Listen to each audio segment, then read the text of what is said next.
Hi, I'm Terry from Canada, Ontario, and this is Oxford in America.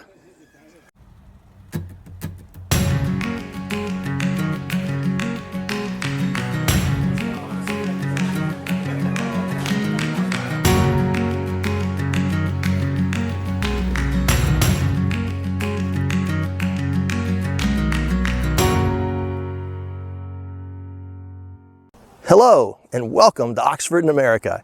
In this episode, we're crossing the mighty Mississippi and we're going into Tennessee to explore two new locations.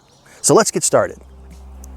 Leaving Arkansas, we reached another important milestone of the journey, the crossing of the mighty Mississippi River.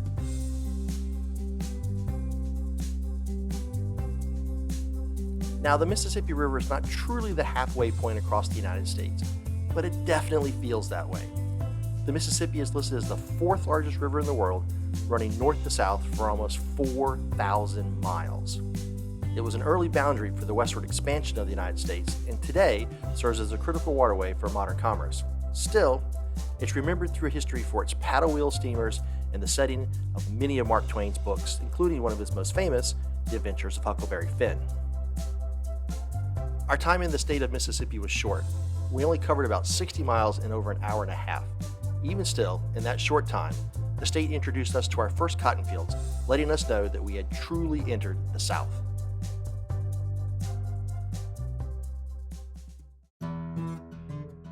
On the other side of the Mississippi lay the state of Tennessee, Oxford's 10th state in the journey eastward across America. Our first stop in Tennessee was Memphis. Situated on the banks of the Mississippi River, Memphis is known as the home of the blues, a unique style of American music. Memphis has played an important role in the history and culture of the United States, especially during the American Civil Rights Movement. We arrived in Memphis in the evening, and our first order of business was to find some dinner, and I've been looking forward to this meal since I started planning the trip. Charlie Vergos' Rendezvous restaurant is emblematic of Memphis.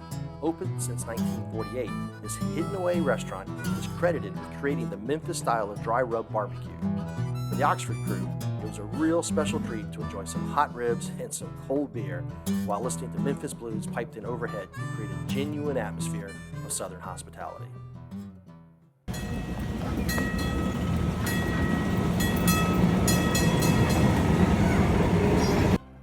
After dinner, we took a walk down Beale Street. This famous street is known for its lively nightlife, live blues music, and its general festive atmosphere. Unfortunately, COVID had almost all the shops closed, and things were a little quieter than normal. Now, another thing that Memphis is famous for is Graceland, the home of the king of rock and roll, Elvis Presley.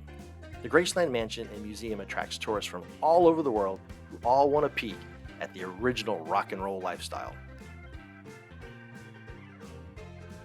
We were only able to stop outside the gates of the mansion and take a peek over the wall, but the Oxford team took this moment to admire all the messages inscribed into the wall by so many fans over so many years.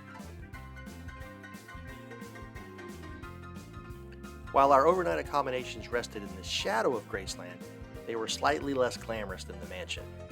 We took a right at Elvis Presley Boulevard and ended up at the end of Lonely Street at the Graceland RV Park and Campground.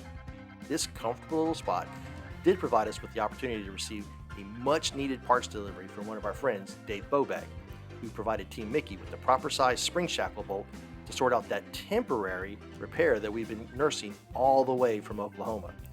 Steve also took another whack at figuring out why Mickey's front brakes were still not working. Steve worked on it for about a half a day with no luck.